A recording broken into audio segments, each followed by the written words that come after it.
Shalom Sobat Iktus, kembali lagi di Iktus Edu dalam tema besar yaitu pengantar perjanjian lama.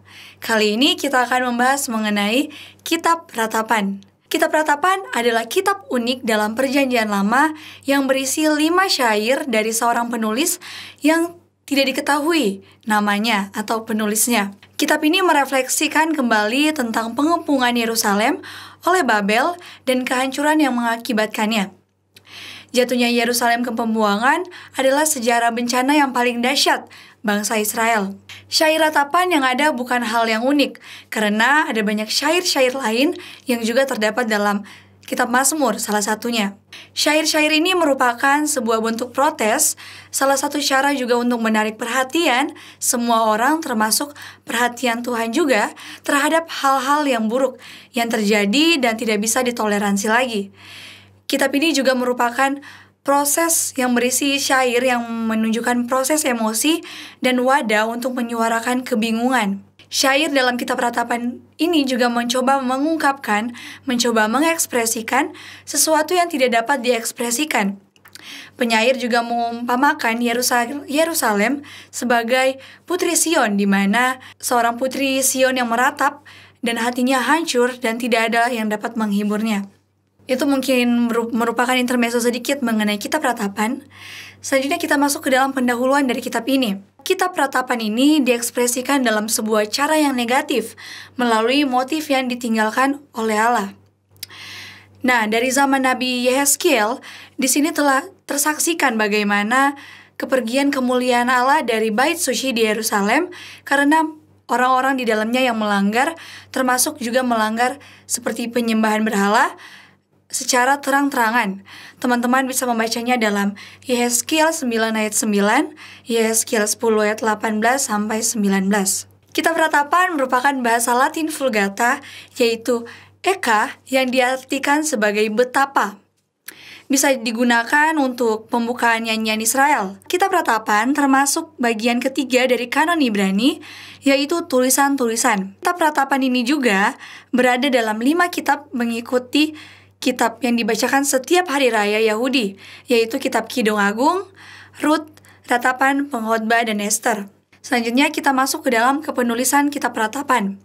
Seperti yang sudah disinggung di awal, di mana kitab ratapan ini salah satu kitab yang tidak memberikan informasi mengenai kepenulisannya.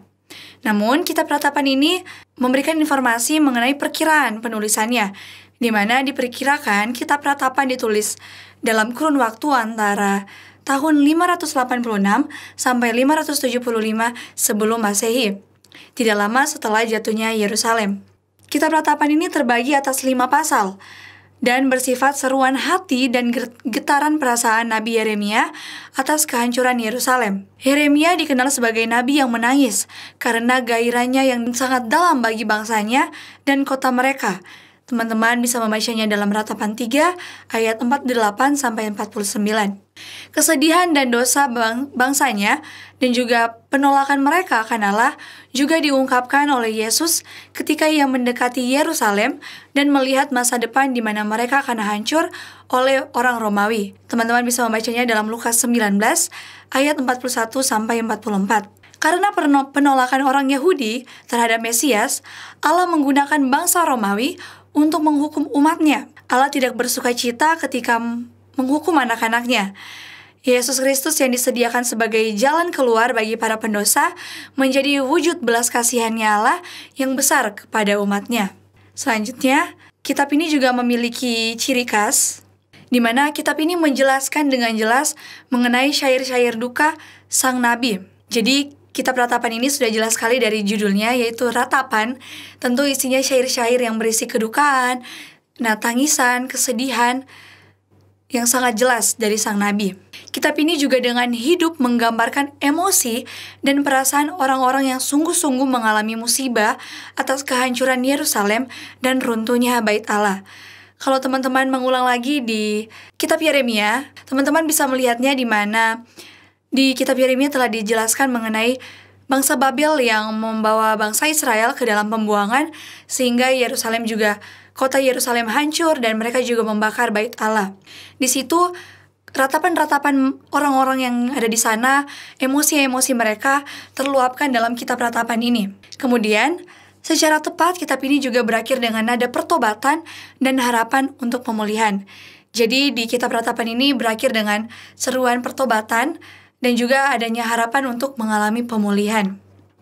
Terakhir teman-teman, di kitab ratapan ini, di sini Yeremia mengajarkan bahwa kesedihan akan keadaan bangsanya itu adalah karena dosa-dosa mereka. Hal ini juga mengajarkan agar setiap orang Kristen mempunyai beban akan bangsanya yang belum mengenal Tuhan Yesus. Jadi di sini kita bisa mengambil hal baiknya di mana kita memiliki beban bagi orang-orang yang belum mengenal Tuhan, bagi bangsa-bangsa yang jauh dari Tuhan, kita bisa membantu mereka.